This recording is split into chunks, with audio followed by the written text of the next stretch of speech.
Palatsidraaman ratkeamaksi luulleet fanit järkyttyivät, kun raportit yhtäkkiä paljastivat kuningas Carleen antaneen prinssi Williamille täyden määräysvallan kuninkaallisissa asioissa juuri kun Camillan skandaali nousi otsikoihin. Vuosien ajan monet olettivat kuninkaan vaikutusvallan monarkiassa olevan horjumatonta ja vakaata huolimatta suljettujen ovien takana kuiskailuista jännitteistä. Mutta nyt sisäpiiriläiset väittävät, että William saattaa astua rooliin, joka on vaikutusvaltaisempi kuin kukaan odotti. Mitä tämä vallansiirto sitten tarkalleen ottaen tarkoittaa kuningasperheelle? Ja voisiko se muuttaa voimatasapainoa pysyvästi hiljainen kuninkaallinen vallansiirto? Kuningas Kaarle toteutti niin hiljaisen ja hienovaraisen vallansiirron, että se olisi voinut erehtyä luulemaan tavalliseksi päiväksi palatsissa. Ei välkkyviä kameroita, ei suuria ilmoituksia, ei seremonioita. Sen sijaan hän muutamalla ratkaisevalla allekirjoituksella ja kädenkäänteellä luovutti vallan pojalleen Williamille, rikkoen täysin kaikkia perinteitä protokollaa ja erityisesti Camillan sääntöjä. Se ei ollut lempeä vastuun siirtäminen. Se oli harkittu kiireellinen teko, symbolinen soihtu heitettynä liekkeihin, pitkään valmistautuneen, mutta virallisesti komentoonsa vielä kykenemättömän prinssin käsiin. Tämän äkillisen siirtymän mekanismi oli lähes hämmästyttävän yksinkertainen. Yksinkertaisessa hieman kuluneessa kansiossa, jossa oli vain nimikirjaimet ESD, oli piilossa kokoelma asiakirjoja, jotka vakavimmissa palatsipiireissä tunnettiin hätäperimyskansiona. Nämä olivat laillisia välineitä, joita Charlesia oli neuvottu varautumaan juuri tällaiseen tilanteeseen. Vaikka perinteisesti ne oli tarkoitettu sairauden loukkaantumisen tai sodan aikaisen mullistuksen varalta. Silti kriisi, joka johti kirjekuoren avaamiseen, ei liittynyt mitenkään terveyteen tai ulkomaiseen uhkaan. Se oli skandaalipetos, särkynyt luottamus, sellainen rikkomus, joka ei jätä sijaa epäröinnille tai seremonioille. Carlen allekirjoitus, jota nopeasti seurasivat hänen lähimpien neuvonantajiensa allekirjoitukset, saattoi teon päätökseen.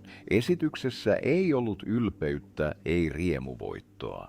Tämä ei ollut voitonjulistus tai strateginen manööveri. Se oli antautumista väistämättömyydelle, olosuhteille, todellisuudelle, jota ei enää voitu lykätä. Wilhelmistä, vaikka hän oli edelleen epävirallinen arvonimeltään, tuli ylin auktoriteetti. Jokainen päätös, jokainen määräys, jokainen herkkä manööveri kuninkaallisessa taloudessa lepäsi nyt hänen käsissään, ja palatsin seinät tuntuivat humisevan tämän uuden totuuden tiedosta. Lakitiimit työskentelivät kuumeisesti kellon ympäri virallistaakseen tämän siirron salaperäisyyden verhon takana. Ei olisi kruunajaisia, ei julkista luopumisjulistusta asiasta. Jatkuvuuden vaikutelman säilyttämiseksi monarkian oli näytettävä muuttumattomana, vaikka se uudistui sisältäpäin. Ja silti hienovaraiset muutokset alkoivat lähes välittömästi. Kuningattaren esiintymiset peruttiin hiljaa. Aiemmin priorisoidut aloitteet hyllytettiin tai lykättiin toistaiseksi. Vaikutuskoneisto, joka oli aiemmin tuntunut järkkymättömältä, purettiin pala palalta hiljaa, tehokkaasti ja ilman fanfaareja. Prosessia lähellä olleet kuvailivat Williamsin ensimmäisiä johtopäätöksiä tinkimättömiksi. Mutta tämä ei ollut kostoa. Kyse oli vallan palauttamisesta ja kurin palauttamisesta. Henkilökuntaa ohjeistettiin järjestelemään raportointirakenteet uudelleen. Neuvonantajat, jotka aiemmin olivat vastuussa vain Charlesille, kutsuttiin nyt tiedottamaan Williamille. Vastarinta neutraloitiin nopeasti. Ne, jotka eivät olleet halukkaita tottelemaan, korvattiin. Epäröinnille, päättämättömyydelle ei ollut sijaa. Monarkia vuosisatoja kestänyt instituutio kehittyi ennen kuin kukaan ulkopuolinen ehti sitä huomata, ja pyyhekumi oli jo liikkeessä. Camillan vaikutusvalta, joka aiemmin oli laaja ja mahtava, alkoi kutistua lähes tunneittain. Hänen lähimmät avustajansa määrättiin uudelleen. Hänen lehdistöyhteyshenkilönsä erotettiin ja hänen aloitteensa haudattiin hiljaa. Hänen läsnäolonsa varjopalatsissa kutistui, mikä teki tilaa uudelle visiolle, Williamin visiolle. Jokainen käytävä, jokainen toimisto, jokainen protokolla alkoi hienovaraisesti taipua kohti uuden johtajuuden todellisuutta. Muutos oli niin täydellinen, että ne, jotka olivat aiemmin pitäneet palatsia muuttumattomana, alkoivat kyseenalaistaa, kuinka paljon valtaa millään yksittäisellä hahmolla todellisuudessa oli. Sitten eleellä, joka oli yhtä aavemainen kuin harkittukin Charles, katosi palatsista.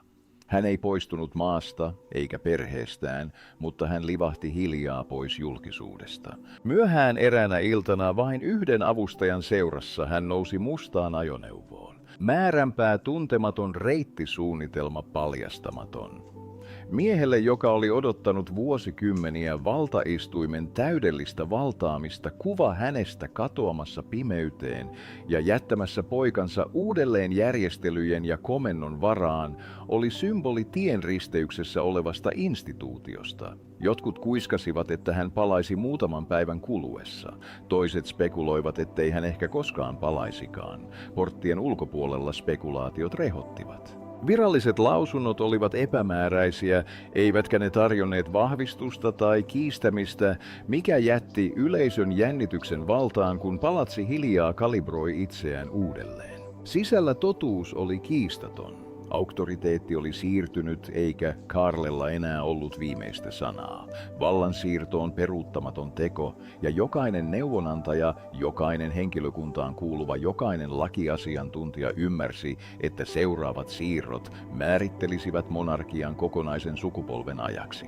Kansakunnan spekuloidessa ja haukkoessa henkeään yhden hahmon vaikutusvalta nousi hiljaa. Hänen vaikutuksensa oli useimmille näkymätön, mutta ratkaiseva. Catherine ei sanonut mitään julkisesti. Ei haastatteluja, ei hymyjä kameroille, ei huolellisesti käsikirjoitettuja esiintymisiä. Mutta palatsin suljettujen ovien takana hänen vaikutuksensa oli valtava. Hän toimi tarkasti, rauhallisesti ja lähes kirurgisesti strategiaansa soveltaen. Jokainen Williamin tekemä muutos, jokainen hänen saamansa tiedotus ja jokainen poliittinen muutos kantoivat hänen hienovaraista, mutta erehtymätöntä leimaansa. Hän koordinoi viestintää ulkomaisten johtajien kanssa varmistaen, että diplomaatit ymmärsivät vallan uuden todellisuuden ilmoittamatta sitä koskaan. Tunnustus ei ollut hänen tavoitteenaan. Selkeys ja kontrolli olivat. Hän muovasi monarkiaa, ohjasi Williamia ja vahvisti valtaa tavalla, joka ei jättänyt virheille sijaa. Ratkaiseva hetki koitti, kun neuvonantaja ehdotti sovinnon elettä Camillaa kohtaan. Pehmeää paluuta julkiseen elämään, symbolista tunnustusta jännitteiden lievittämiseksi. Catherine kuunteli, pysähtyi ja totesi sitten yksinkertaisesti, sitä ei tarvita. Hänen hiljainen esityksensä ei antanut sijaa väittelylle. Neuvonantaja, joka oli aiemmin innokas ja vakuuttava, huomasi nyt vaienneensa pelkän pidättyvyyden voimasta. Henkilökunta kuvaili hetkeä myöhemmin tehokkuudessaan jäätävän kylmäksi. Ei korotettua ääntä, ei dramatiikkaa, mutta silti kiistatonta voimaa. Epäröinti ei ollut enää vaihtoehto. Päättämättömyyden aikakausi oli päättynyt ja Katariina oli vetänyt rajat uudelle järjestykselle.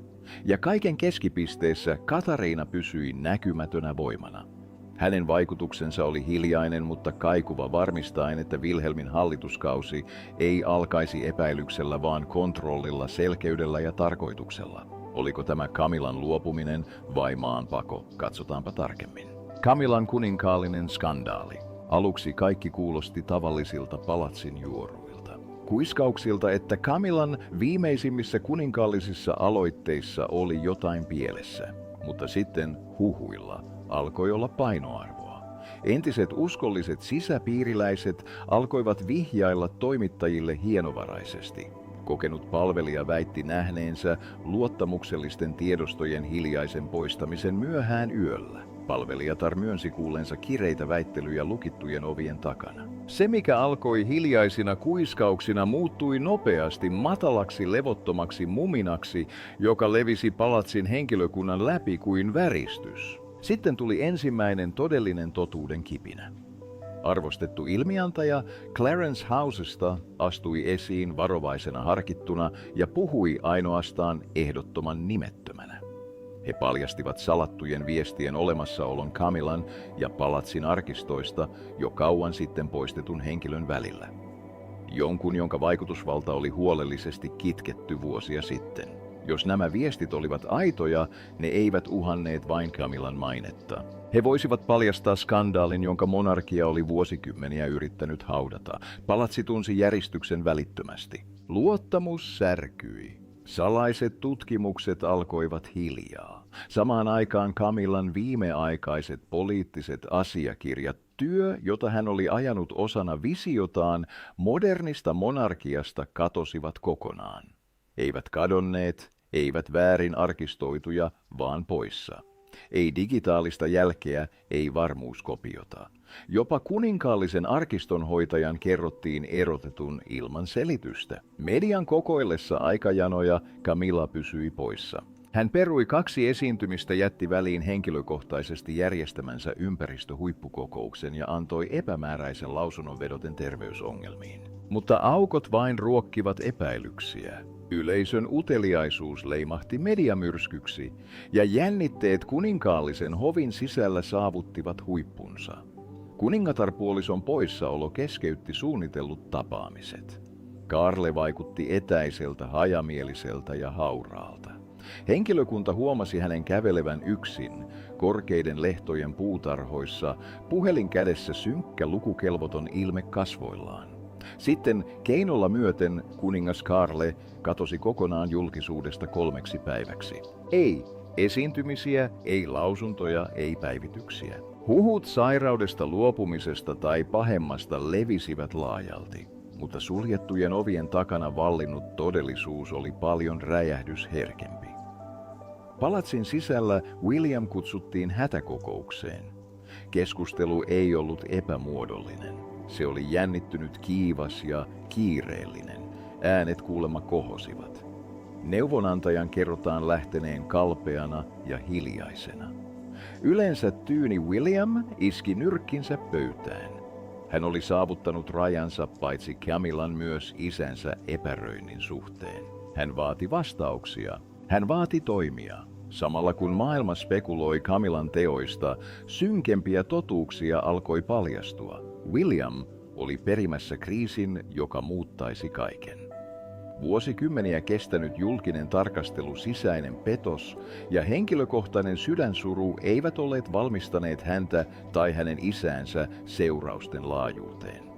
Monarkia, joka jo ennestään tasapainotteli epävarmasti perinteen ja modernin merkityksen välillä, kohtasi nyt tähän mennessä henkilökohtaisen ja vaarallisimman kriisinsä. Ja myrskyn silmässä seisoi kuningas Carle repimässä rakkauden perinnön ja syvimmän pelkonsa välillä menettäen kontrollin. Palatsin muurien takana hän alkoi hiljaa murentua. Mies, joka oli odottanut valtaistuimelleen pidempään kuin kukaan muu perillinen historiassa, tunsi nyt olevansa loukussa sen kultaisessa häkissä. Narratiivin hallinnasta tuli hänen seuraava taistelukenttänsä. Jokainen lausunto, jokainen vuoto, jokainen valokuva oli pikkutarkasti hallinnassa. Hänen mediatiiminsä toimi lähes sotilaallisen tarkasti. Toimittajien pyynnöt arvioitiin ja siepattiin ennen kuin ne pääsivät palatsiin. Huhut Camillan asemasta tukahdutettiin ja lehdistöä ohjattiin huolellisesti raportoimaan vain se, mikä oli sallittua. Julkinen mielikuva, joka oli aikoinaan kaoottinen spekulaatioiden ja arvelujen taistelukenttä, alkoi nyt olla harkitun aikomuksen ohjaama. Monarkian imagoa määriteltiin uudelleen reaaliajassa ja Katariina oli ohjaksissa näkymätön, mutta kiistatta hallitseva. Työhuoneensa yksityisyydessä, jossa esi-isien muotokuvat tarkkailivat hiljaa hänen peräänsä, hän kääntyi ainoan väylän puoleen, johon protokolla ei ollut koskenut päiväkirjojensa puoleen. Muste virtasi sivuilla, tallentain varmuuden rappeutumisen monarkin kohtaamassa maailman, joka valui hänen sormiensa välistä. Oliko hän ollut väärässä naisesta, jota hän oli aikoinaan puolustanut niin intohimoisesti? Voisiko hänen rakkautensa Camillaa kohtaan olla nyt se voima, joka uhkaa monarkiaa, jota hän oli suojellut koko elämänsä? Miksi hän antoi täyden vallan Williamille? Katsotaanpa tarkemmin. Williamin odottamaton nousu. Palatsin suljettujen ovien takana monarkian hiljainen koneisto alkoi liikehtiä ja muuttua odottamattomilla tavoilla. Vanhemmat neuvonantajat, jotka aiemmin roikkuivat Carlen jokaisessa sanassa, alkoivat kokoontua salaa pienissä huoneissa kuiskaten siitä, mitä seuraavaksi voisi tapahtua. Muistiinpanoja kirjoitettiin kuninkaan tietämättä. Suunnitelmia äkillisestä vallansiirrosta keskusteltiin hiljaisella äänellä, vaikka palatsi näytti yleisön silmissä edelleen rauhalliselta.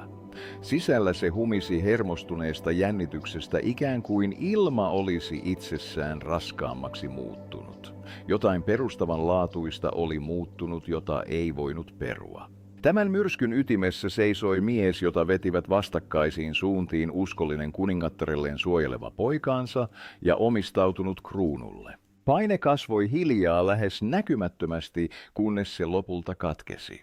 Charles rikkoi kaikki perinteet. Hän pyysi yksityistä tapaamista Camillan kanssa poissa neuvonantajilta, poissa avustajilta ja poissa kuuntelevilta korvilta. Loppuillan ajan ketään ei päästetty länsisiipen lähelle. Ovien takana tapahtuneita asioita ei koskaan virallisesti dokumentoitu, mutta kuninkaan lähipiiri kuvaili tapahtumia lähes maanjäristykseksi. Ensimmäistä kertaa lähihistoriassa Charles kieltäytyi ilmestymästä Camillan rinnalle julkisessa tilaisuudessa. Mitään selitystä ei annettu. Kuninkaallisia valokuvaajia käskettiin rajaamaan hänet pois virallisista muotokuvista. Viesti oli hienovarainen, mutta sitä oli mahdotonta olla huomaamatta. Raja oli vedetty. Raja oli ylitetty. Draamaa kaipaava lehdistö puhkesi. Vanhat kiistat nousivat uudelleen pintaan. Camillan menneisyyttä koskevia tutkimuksia tarkasteltiin uudelleen. Pitkään hiljaa olleet entiset ystävät ja tuttavat alkoivat puhua toimittajille. Tällä kertaa Charles ei enää suojellut häntä. Nurkkaan ajettuna uupuneena ja yhä eristäytyneempänä Carle teki hallituskautensa merkittävimmän päätöksen. Hän kutsui Wilhelmin luokseen. Ei avustajia, ei neuvonantajia, ei asiakirjoja. Mitään ei kirjoitettu muistiin, mikä rikkoi tarkoituksella vuosisatoja kestäneitä kuninkaallisia perinteitä. Tämä ei ollut muodollinen seremonia, ei satunnainen isän ja pojan keskustelu. Se oli taakan siirtäminen varjossa vaihdettu soihtu. Se, mitä he sanoivat tuossa huoneessa, on edelleen tuntematonta. Mutta yksi yksityiskohta vuoti ilmi. Carle ei kutsunut Wilhelmia pojakseen. Sen sijaan hän puhutteli tätä sellaisena, jonka on johdettava. Nyt tuossa yksityisessä tallentamattomassa kohtaamisessa historia muuttui hiljaa. Isä antoi periksi pojalleen ja kuningaskunta astui tietämättömänä uuteen lukuun. Carle ei ollut koskaan pyytänyt tätä. Ei näin, ei nyt. Mutta William oli pitkään kantanut kahden perinnön taakkaa, Dianan raivoisaa uhmaa ja Carlen huolellista pidättyvyyttä. Ja nyt keskelle kiihtyvää kuninkaallista skandaalia William ei ollut enää perillinen, jota monarkia odotti. Hänestä oli tullut mies, jota monarkia tarvitsi, oli hän valmis tai ei. Kun Charles lausui nuo kohtalokkaat sanat, joita William oli pelännyt päiviä, muutos alkoi. Hiljainen, näkymätön, mutta merkitykseltään jylisevä. William tunsi painon laskeutuvan harteilleen ei ylpeydestä, vaan vastuusta taakasta, jota hän ei voinut laskea syrjään. Onko monarkiassa sisäistä konfliktia vai jotain vakavampaa? Otetaan selvää, monarkian selviytymiskamppailu. Vuosien ajan hän oli seurannut isänsä kamppailua estääkseen haurasta monarkiaa hajoamasta. Ja yhtä kauan hän oli epäillyt, pystyisikö hän koskaan parempaan. Nyt kun valtaistuimen todellinen valta lepäsi hiljaa hänen käsissään, epäilys oli haudattava.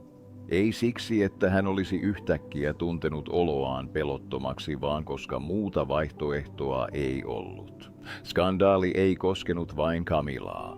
Se iski monarkian maineen ytimeen. Lehdistö pyöri ympärillä kuin korppikotkat armotta ja nälkäisinä, ja William tajusi, että kyseessä oli suurempi asia kuin hänen isänsä virheet. Kyse oli selviytymisestä hänen perheistään, instituutioista ja hänen omistaan.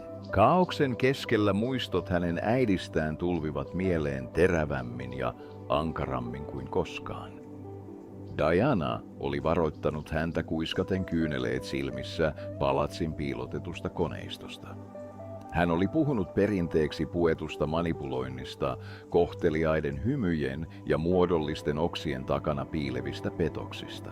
Silloin hän oli ymmärtänyt vain puolet. Nyt katsellessaan liittojen murenevan ja muurien muuttuvan hänen sanansa kuulostivat tuskallisen todelta. Palatsi ei ollut muuttunut. Se oli vain oppinut sopeutunut ja nyt se koetteli häntä. Eikä se ollut lämmöllä testaamista. Se oli laskelmoivaa, kärsivällistä ja armotonta. Hän saattoi joko ohjata sitä eteenpäin tai tulla niellyksi kokonaisena. Catherinesta tuli hänen ankkurinsa. Pitkinä yksityisinä tunteina Charlesin hiljaisen vetäytymisen jälkeen hän seisoi hänen rinnallaan paitsi vaimona myös strategina. Hän ei puhunut hienostunein kuninkaallisin lausein. Hän puhui selkeitä totuuksia. Hän muistutti häntä siitä, kuka hän oli, miksi hän oli tärkeä ja mitä oli vaakalaudalla, jos hän epäröisi. Hän muistutti häntä siitä, että johtajuus ei ole kruunuja tai seremonioita. Kyse on ratkaisevista hetkistä, jotka määrittelevät kaiken. Tämä oli hänen hetkensä, halusi hän sitä tai ei. Muutos oli selvä jopa palatsin sisällä.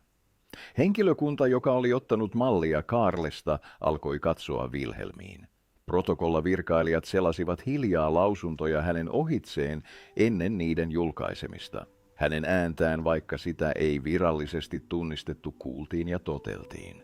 Eräs vanhempi neuvonantaja jopa sanoi, kuningas saattaa kantaa kruunua, mutta Wilhelm hallitsee jo. Se ei ollut kapina eikä vallankaappaus. Se oli luonnollinen, lähes väistämätön kriisin ja välttämättömyyden muokkaama. Mutta yksi keskustelu sementoi kaiken. Hiljaisessa varjoisessa kirjastossa kaukana henkilökunnasta ja lehdistöstä prinsessa Anne puhui totuuksia, joita kukaan muu ei uskaltanut sanoa ääneen. Ette valmistaudu enää johtamaan, hän sanoi. Te johdatte, ja jos odotatte lupaa, olette jo epäonnistuneet. Ei ollut hurraahuutoja, ei seremonioita, vain raskas sanomaton taakka. Kohtalon hyväksymisen hetki. Sinä yönä Wilhelm teki jotakin näkymätöntä, mutta monumentaalista. Hän laati luottamuksellisen kirjeen, jossa hän tunnusti vallan siirron. Hän ei allekirjoittanut sitä voiton riemuisena tai juhlinnan merkeissä. Hän allekirjoitti sen hiljaisella päättäväisyydellä ja lukitsi sen laatikkoon, johon hän ei ollut koskenut äitinsä kuolinpäivästä lähtien. Kyseessä oli monarkia, jota ei muutettu spektaakkeleilla, vaan strategialla. Valta oli siirtynyt ja Karlen väistyessä varjoihin ja Camillan vaikutusvallan hiipuessa Wilhelm ja Katariina ottivat hiljaa vallan. Toinen toimi näkyvänä auktoriteettina, toinen strategisena arkkitehtina. Yhdessä he uudelleen suunnittelivat vuosisatojen perinteet vastaamaan uuden aikakauden vaatimuksia. Jokainen päätös oli harkittu, jokainen muutos harkittu. Palatsi oli muuttanut rytmiään, sisäisiä hierarkioitaan ja jopa käsitystään johtajuudesta, ja se oli tehnyt sen ilman ainuttakaan julkista fanfaaria. Kuningaskunta puolestaan tarkkaili, spekuloi ja odotti. Otsikot vihjasivat skandaaleista, kuiskasivat huhuja luopumisesta ja yleisön mielikuvitus leijui villinä. Mutta noiden seinien sisällä kaukana kameroista ja sanomalehtipapereista todellisuus oli kiistaton. Auktoriteetti oli mennyttä. Luottamus oli murrettu ja rakennettu uudelleen ja uusi aikakausi oli hiljaa alkanut. Se, mitä maailma piti kaauksena, oli todellisuudessa huolellisesti järjestetty vallansiirto. Muutos, joka oli niin täydellinen, että se muovaisi monarkiaa vuosikymmeniksi eteenpäin. Tuossa teossa hän ei vain ottanut valtaa, hän astui rooliin, jonka perijäkseen hän oli syntynyt. Olipa maailma valmis tai ei, mitä Camilla oli tehnyt, mikä muutti kaiken korjaamattomaksi kaaokseksi. Voisiko hän salata jotain monarkialta, otetaan selvää. Camillan salaisuudet, jotka ravistelivat monarkiaa. Se, minkä oli tarkoitus pysyä piilossa, kirjeet, tiliotteet, salaiset tapaamiset, uhkasivat yhtäkkiä sytyttää myrskyn, joka voisi murskata yleisön luottamuksen monarkiaan. Nykymaailmassa salaisuudet pääsevät karkaamaan jopa tiukimpien lukkojen läpi. Ja kun Camillan väitetyt toimet jäljitettiin varjoisaan hahmoon, jota palatsi oli pitkään karttelema vuosikymmeniä vallinnut hauras hiljaisuus särkyi kuin lasi, kaikki alkoi viattomasti. Yksi ainoa salattu viesti, jonka paljasti Royal Communications Networkin syvältä alta. Aluksi sitä pidettiin pelkkänä teknisenä häiriönä, roskapostisuodattimeen kadonneena sähköpostina, mutta tarkempi tarkastelu paljasti jotain paljon hälyttävämpää. Viesti oli peräisin tililtä, joka oli rekisteröity pitkään toimimattomana aliaksella. Kun viesti saatiin avattua, se yhdistettiin Camillan menneisyydestä löytyneeseen yhteyshenkilöön. Häpeään joutunut ulkomainen diplomaatti 1990-luvun alkupuolelta, joka oli hiljaisesti karkotettu katkeran riidan jälkeen kruunun kanssa. Tämä diplomaatti oli noussut uudelleen esiin hämäräperäisissä talous- ja geopoliittisissa piireissä, ja viestin sisältö vihjasi kauaskantoiseen vaikutusvaltaan, takahuonesopimuksiin ja salaisiin palveluksiin. Seurauksia oli mahdotonta sivuuttaa, mutta tarina ei päättynyt yhteen viestiin. Syvempi sukellus kuninkaallisten raha-asioihin paljasti epäilyttävien liiketoimien jäljen. Epämääräisten hyväntekeväisyyshankkeiden alle merkityt lahjoitukset johtivat jäljitettäessä suoraan samaan maanpaossa olevaan diplomaattiin kytköksissä oleviin kuoriyhtiöihin.